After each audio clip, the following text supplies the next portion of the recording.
Evangelho de Lucas, capítulo 11.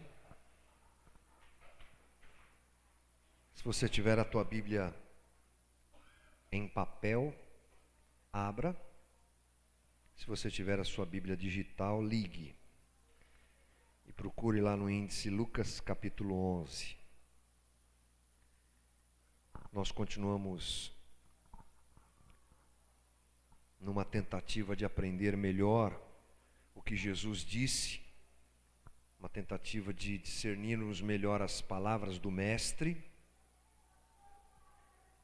E a história de hoje é uma história bem interessante, e eu posso dizer que nós vamos fazer uma releitura dessa história, porque a maneira que ela é interpretada usualmente não é muito parecida com aquilo que nós vamos conversar.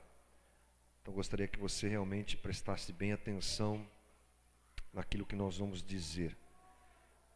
Enquanto você abre a tua Bíblia, nós vamos orar e vamos pedir ao Senhor que nos ajude. Querido Deus, mais uma vez te pedimos misericórdia e graça, para que aquilo que nós vamos conversar nessa noite seja traduzido pelo teu Espírito ao nosso espírito. Que ninguém saia daqui sem absorver alguma coisa especial das tuas palavras. Esse é o desejo do nosso coração. Todo tipo de impedimento, distração, todo tipo de preocupação, que deixe de ter poder sobre nós e que reine em nós o teu Espírito e a tua vontade. Consagramos esse momento a Ti, te peço misericórdia e capacitação do céu para conversar com os meus irmãos sobre esses assuntos tão importantes. Nos ajuda, é o que nós te pedimos em nome do Senhor Jesus. Amém. Jesus diz assim, lá em Lucas capítulo 11, a partir do versículo 5. Então lhes disse: suponham que um de vocês tenha um amigo e que recorra a ele à meia-noite e diga: amigo, empreste-me 3 pães, porque um amigo meu chegou de viagem e não tenho nada para lhe oferecer. E o que estiver dentro responda: não me incomode, a porta já está fechada, e eu e os meus filhos já estamos deitados, não posso me levantar e lhe dar o que me pede. Eu lhes digo: embora ele não se levante para dar-lhe o pão por ser seu amigo, por causa da importunação, se levantará e lhe dará tudo o que precisar. Vemos aqui uma parábola de Jesus. Onde é que essa parábola está localizada? No livro de Lucas, é claro, acabamos de ler. Mas ela está localizada logo após a explanação que Jesus dá, e essa explanação foi registrada por Lucas, da oração que nós chamamos de Pai Nosso. Jesus então ensina o Pai Nosso aos seus discípulos e na sequência apresenta essa parábola que é muito intrigante, muito interessante e que na maioria das vezes não é muito bem compreendida, e é o que nós vamos tentar trabalhar rapidamente nessa noite. Inevitavelmente nós precisamos analisar o contexto cultural, o momento e os valores que estão envolvidos numa história como essa. Quando Jesus apresenta uma parábola, é óbvio que essa parábola ela é baseada no seu conhecimento da época, nos valores da época, no jeito que as pessoas viviam na época. Jesus está se referindo então a costumes locais e, como eu disse, da época. Então, vamos analisar rapidamente o que está acontecendo. Como é que é essa história? Essa história é simples, ela envolve 3 pessoas. A primeira pessoa, Jesus o chama de amigo também. Vamos chamá-lo de primeiro amigo. O primeiro amigo é um viajante. Ele está viajando e fazendo aquilo que as pessoas frequentemente faziam, que era viajar à noite. Pense comigo, uma região deserta como aquela, um sol que pode chegar aos 40 graus, 50 graus facilmente, as pessoas não se dispunham a viajar de dia, então era costume o viajante viajar à noite. Esse viajante, vamos chamá-lo então de primeiro amigo, chega na casa de uma outra pessoa, de um segundo homem, que nós vamos chamar de segundo amigo. Esse segundo amigo, então, tem que receber aquele primeiro amigo viajante que acaba de bater na sua porta. O problema é que esse segundo amigo está mediante uma situação muito complicada. Ele não tem recursos para atender a demanda daquele seu amigo viajante. Tipo assim, abriu a despensa, nem miojo, entendeu? Está vazio o negócio, está complicado, geladeira vazia, nada, não tem pão, não tem nada. O que é que esse segundo amigo faz? Busca um terceiro amigo, sai da sua casa e vai bater na porta de uma outra pessoa e vai pedir auxílio para atender a necessidade que se apresentou na sua casa naquele momento. Algumas coisas culturais para a gente entender. Pense você, a cultura oriental, e principalmente daquela época, é uma cultura onde a hospitalidade é lei. Uma lei espiritual. A lei de Moisés dizia que os viajantes deveriam ser muito bem recebidos. Portanto, aquele homem que nós chamamos de segundo amigo, tinha que dar atenção ao seu amigo, tinha que atender a sua necessidade. Quando a gente pensa nisso, nós entendemos, por exemplo, aquela questão do lava-pés. Jesus na casa, recebendo os seus discípulos, se propõe a lavar o pé dos seus discípulos. Por quê? Porque essa era uma demanda social, vamos dizer assim. Ali as pessoas andavam de sandálias naquele lugar deserto, e um deserto que não é de areia, é de pedra, muito interessante a região ali em Israel. Então, as pessoas ao chegarem na casa de qualquer outra pessoa, o lava-pés era uma coisa praticamente obrigatória, aliás era obrigatória. Uma bacia com água era colocada à disposição do visitante, fosse ele viajante ou não, para que ele pudesse fazer a sua higiene pessoal, porque ele vinha da rua, era muita poeira, muita sujeira. Entrava em casa, precisava então se lavar os pés, eram lavados as mãos também, e aí a gente começa a entender melhor isso. E mais, essa questão de hospitalidade, ela envolvia a comunidade como um todo. Portanto, quando um viajante chegava na casa de alguém, a necessidade de atender as demandas daquele viajante não era só da casa onde ele havia se hospedado, onde ele estava se hospedando, mas de toda a comunidade. Todo mundo compartilhava isso. Né? É uma coisa comunitária. Eu não tenho, então você tem que me ajudar a ter. Era uma coisa ligada à própria lei de Moisés, como eu disse. Aquele segundo homem, então, ao receber o viajante, se depara com uma necessidade muito grande. Ele não tinha nada em casa. Quando ele vai ao terceiro amigo e pede pão, nós podemos ter ideia de que a coisa era complicada. Sabe por quê? Porque diferente de nós, os orientais muitas vezes não usam mesas para se alimentar. A gente costuma comer sentadinho na cadeira, apoiando tudo na mesa. Mas esse não é o costume oriental até hoje. Ele não é assim. Eles comem aonde? No chão. Sentam-se em almofadas e comem no chão. E comem coletivamente. A ideia de coletividade na cultura oriental é muito forte. E o pão ele é não só o alimento. O pão é o talher. Sabe como é que é? A comida fica no meio da roda, o pão é distribuído entre eles, eles partem o pão, e aí cada um com o seu pedaço de pão vai, pega a comida, portanto o próprio pão é o talher que ele usa para comer. Quando aquele segundo amigo apresenta então uma necessidade ao terceiro amigo, de que ele nem pão tinha, você pode ter uma ideia de que era uma coisa muito séria. Nem pão ele tinha para atender aquele amigo que chegava na sua casa. Portanto, ele precisava de ajuda para a sua necessidade. Era uma coisa que ele enfrentava num aspecto pessoal, familiar. Nós podemos ter ideia então de que ele estava passando uma necessidade, e chega mais alguém e acrescenta ainda algo a mais naquela necessidade. A situação fica realmente muito complexa. Ele sai da sua casa e vai falar com o terceiro amigo, como a gente sabe. Chega lá, bate na porta e pede que o amigo lhe ajude com um pão, para que ele pudesse socorrer aquela necessidade. O terceiro amigo inicialmente se nega. Também não era para menos. Era tarde da noite e na cultura oriental as casas, de uma forma geral, têm um cômodo só. Todos dormem juntos, pais e filhos.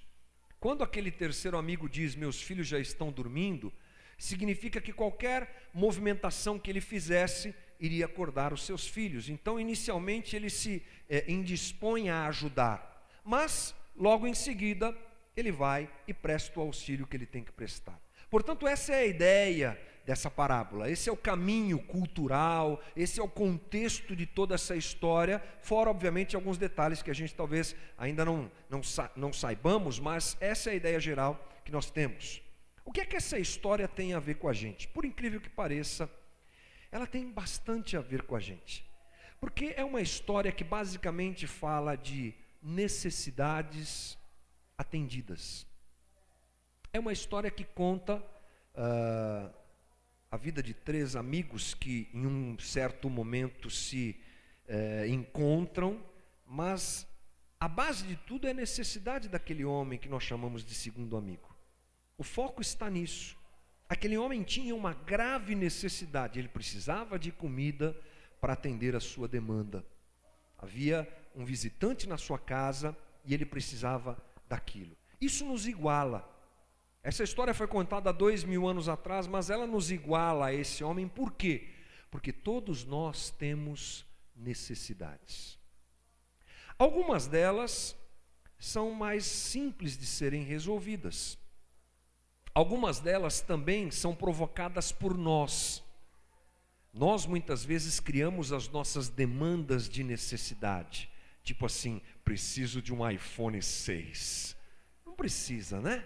Não precisa, mas a gente parece que precisa. A gente cria essa cultura de necessidade. A gente está sempre atrás de alguma coisa. E não só me refiro às questões materiais, que também estão aí. Mas nós somos um poço de necessidade. Todo mundo acorda todo dia com uma série de necessidades dentro de si.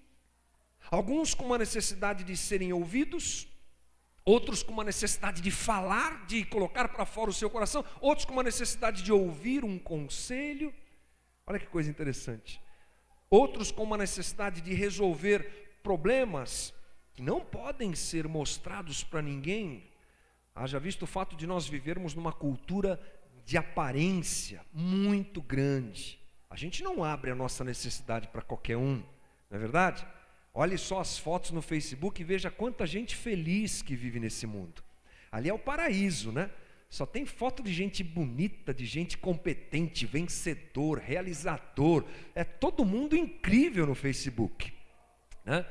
Mas a verdade não é bem essa, e nós sabemos disso. Dificilmente você coloca alguma coisa tipo assim, gente, estou sem grana no Facebook, né? Gente, estou deprimido, estou complicado. Dificilmente você vê alguma coisa do tipo, porque nós temos uma mania de escondermos as nossas necessidades. A gente esconde, a gente não apresenta a nossa dificuldade para qualquer um. E muitas vezes o mais difícil é que aquilo que a gente tem em casa não resolve o nosso problema. Quando me refiro a isso, me refiro, por exemplo, ao fato de você ter uma crise familiar que você não sabe como resolver. O que você tem na tua casa não resolve, igual aquele homem que o que ele tinha em casa não resolvia o seu problema. Às vezes é um problema que nós temos com o nosso filho, os nossos filhos, que daqui a pouco começam a tomar um caminho que você não sabe o que fazer. Dentro da tua casa, muitas vezes se apresentam problemas da nossa casa, problemas, dificuldades e necessidades que a gente não tem como resolver. O que a gente tem na mão não basta. O que a gente tem na mão não atende. Posso dizer para você que essa foi uma semana em que nós experimentamos isso. O que a gente tem em casa não resolve a dor que a gente está sentindo como comunidade, a dor que a gente está sentindo individualmente pelo que nós vivemos. É uma coisa que ninguém explica. É uma coisa que gera perguntas, questionamentos no nosso coração. Marcelo muito bem disse isso aqui. A gente fica se perguntando o que é que aconteceu, por que que aconteceu. São necessidades que nós temos. E aquele homem, além de ter necessidades básicas e constantes, conforme a gente consegue entender no texto, alguma coisa a mais aconteceu. Aparece no dia, naquele bendito dia, como a gente costuma dizer, um amigo com fome na casa dele. É ruim, hein? Imagina, meia-noite, 1h, 2h, sei lá, tarde da noite, bate alguém pedindo uma ajuda que ele não tem nem para ele. Ou seja, a crise se agravou. Tem alguns dias que você diz assim, fique tranquilo, né? As coisas vão se resolver, mas elas não se resolvem. Elas ficam mais complicadas ainda.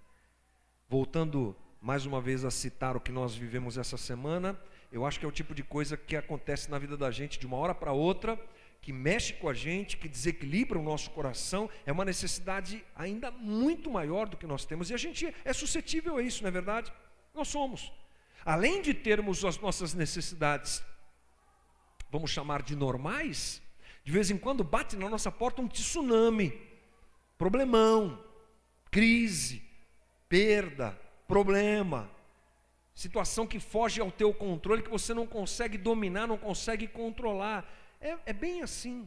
Então, nesse aspecto, nós nos comparamos realmente com essa pessoa.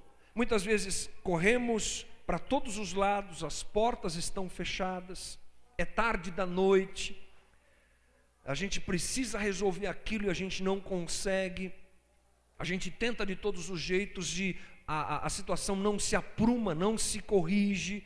Então veja como a gente tem tanto a ver com esse homem. Os amigos não podem resolver o nosso problema. E aí eu gostaria que você fizesse a leitura nesse momento individual da tua necessidade e se adequasse a essa história.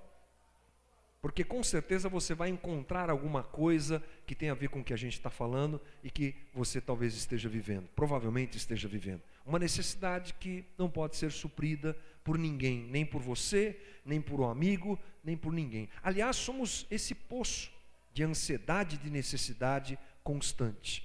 Bem, aqueles momentos foram difíceis para aquele homem, esses momentos são difíceis para nós. Eles nos demonstram a nossa incapacidade de dominar e manter a nossa vida sob controle. E essa semana eu pude meditar um pouquinho mais sobre isso. Como a gente não tem controle da vida. Como a gente não consegue dominar, não consegue nem sequer saber se a gente vai estar bem no dia seguinte. É impressionante essa questão da fragilidade da nossa vida. Mas não fique nervoso, porque a história continua. E continua por um lado bom. Nós sabemos que aquele homem foi atendido. E eu quero rapidamente tentar esclarecer algumas coisas a respeito disso. Geralmente essa parábola ela é interpretada da seguinte maneira: que aquele segundo amigo que recebeu o visitante em casa, foi à casa do terceiro amigo e ficou importunando o terceiro amigo a ponto de receber o que precisava. Mas a história não nos mostra isso. Quando a gente lê o texto claramente, você percebe que aquele segundo amigo bateu na casa do irmão, do terceiro amigo, e pediu uma ajuda. Pediu uma ajuda que inicialmente foi negada, mas que de uma forma tranquila, posteriormente foi atendida. Então o nosso foco deve estar em 2 versículos aqui, para nós entendermos melhor essa história. O primeiro versículo é o versículo 5, que diz assim: disse-lhes ainda Jesus: qual dentre vós, tendo um amigo, e esse for procurá-lo à meia-noite, pedindo ajuda, não vai ajudá-lo?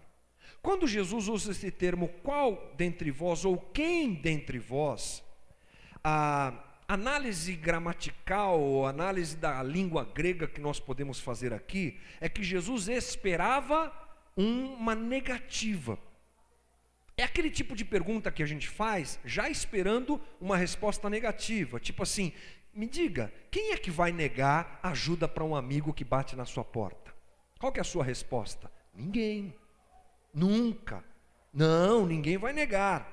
Portanto, Jesus já estava deixando claro que o amigo a quem foi solicitada ajuda responderia com um sim. E essa deve ser a nossa expectativa. Sabermos que aquele segundo amigo que foi pedir ajuda seria atendido. Essa era a ideia da conversa de Jesus. Olha, vai ser atendido. o terceiro amigo vai atender a demanda do segundo amigo. É uma palavra de esperança, irmão. É uma palavra de alívio. Uma palavra para nós começarmos a pensar nisso. Há alguém que atende a nossa necessidade. Há alguém que pode suprir a nossa necessidade e a nossa dificuldade. É para esse caminho que Jesus está nos encaminhando, nos levando, melhor dizendo. Mas isso fica mais claro ainda no versículo 8, que diz assim: digo-vos que, o terceiro amigo acrescenta aqui, se não se levantar para dar-los por ser seu amigo, todavia o fará por causa da importunação, e lhe dará tudo o que tiver necessidade.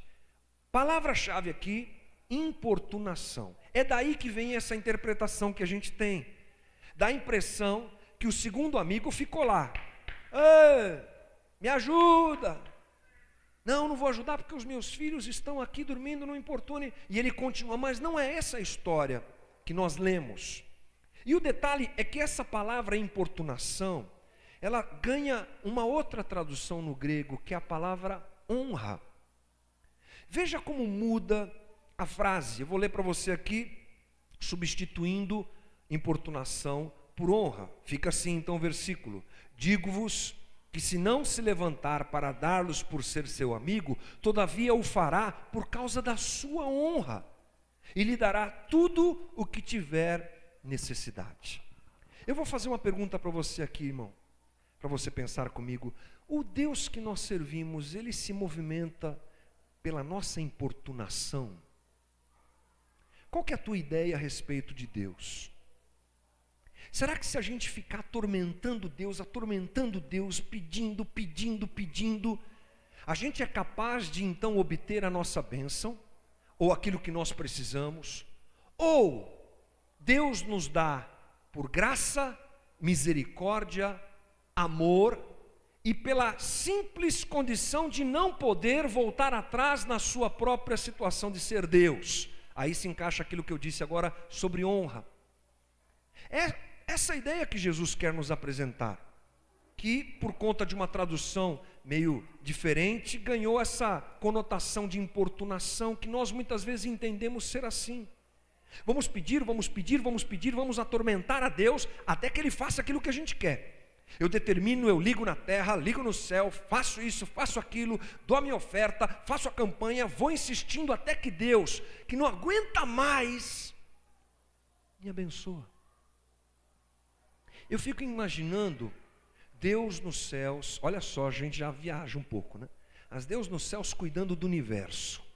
É bastante coisa, né? Universo. Vamos criar uma estrela ali, anjo. Vamos fazer isso, as galáxias, tudo mais. É só a título de entendimento, tá, irmão? Você está compreendendo, né? Então tá, aquela coisa toda. E aí ele está trabalhando, empenhado no seu trabalho. Mas daqui a pouco fica... E Deus assim, tentando trabalhar. Deus dizendo, meu Deus, que preocupação. Essa foi a pior, né? Meu Deus, que preocupação. Eu não consigo me concentrar. Esse cara fica orando. Eu estou aqui cuidando de tanta coisa e esse cara fica lá na terra. Ô Gabriel, dá um jeito lá. Vai, libera logo a bênção desse cara aí, que eu não aguento mais. Não se encaixa com o perfil de Deus, irmão. Deus é o terceiro amigo, o amigo da meia-noite, o amigo que, apesar de nós o procurarmos no dia da nossa dificuldade e luta, Ele nos ajuda, Ele atende a nossa necessidade, por compaixão e por amor. Aliás, é assim, sempre foi assim e sempre continuará sendo assim. Qualquer movimentação de relacionamento entre homem e Deus só é possível porque Deus o quer, irmão. Só é possível porque Deus o permite. Só é possível porque Ele deseja se relacionar com a gente. Ou você acha que nós podemos fazer isso porque queremos? Vou procurar a Deus. Se Deus não quisesse, irmão. Nós temos uma diferença tão grande de Deus, uma distância tão abismal, tão incompreensível, que nós nunca o encontraríamos. Ficaríamos vagando, clamando, falando com qualquer coisa, mas nós não encontraríamos, nós só o encontramos porque Ele se dá a encontrar. Nós só o encontramos porque Ele permite ser encontrado. Ele permite que a gente bata na sua porta e peça a ajuda que nós precisamos. Ele permite, numa ação cheia de compaixão, amor e graça, olhar para a nossa necessidade e atendê-la. Essa deve ser a nossa ideia sobre essa história e a nossa ideia sobre o Deus que nós servimos. Um Deus que jamais fecha as portas para nós. Um Deus que atende a nossa vida no dia do choro. Um Deus que não me responde porque eu fico importunando, mas um Deus que me responde por amor e porque é fiel à sua própria palavra e não pode voltar atrás nela. É aí que entra o detalhe da honra, mais uma vez lembrando. Um Deus que se aproxima de nós através e em Cristo Jesus a fim de nos restaurar, de nos libertar, de nos salvar. Ele é o Deus que cumpre a sua palavra na nossa vida.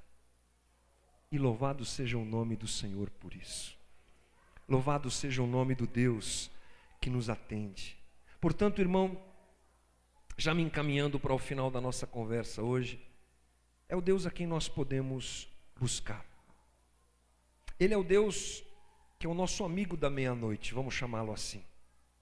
O amigo da meia-noite a quem nós podemos importunar. Deu para entender, não é bem importunar, mas pedir e clamar.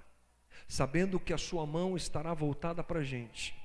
Sabendo que os seus olhos estarão olhando para nós com uma disposição de socorro incrível. Um Deus que nos consola, que nos conforta, que nos levanta no dia da crise, da necessidade. Um Deus que nos visita com a sua alegria.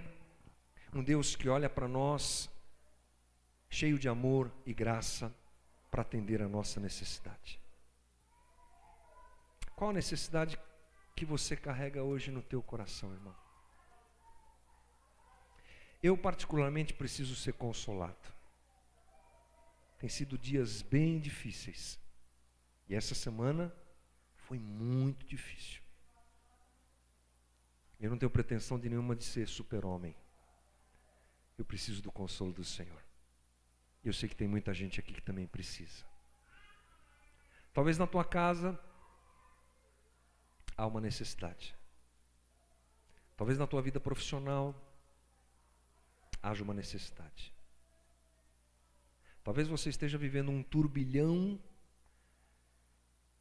que fugiu do teu controle, que atingiu um vendaval, que atingiu a tua casa, uma necessidade fora de controle do normal. Vamos buscar o nosso Deus.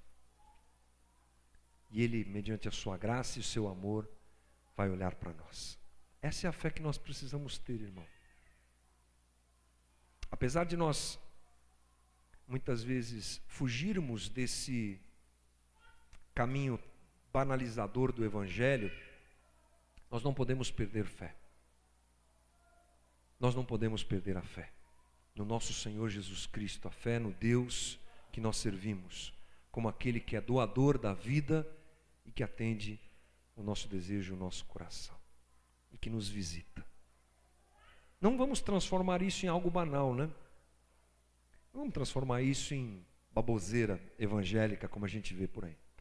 Mas não podemos perder isso de vista. O nosso Deus é aquele que no dia da nossa dificuldade nos atinge, nos alcança e nos abençoa. Precisamos disso. Como comunidade, precisamos disso. Como famílias, precisamos disso. Como indivíduos, precisamos disso. Vamos ter uns aos outros como aqueles amigos tinham uns aos outros. E vamos ter ao Senhor como a rocha da nossa salvação.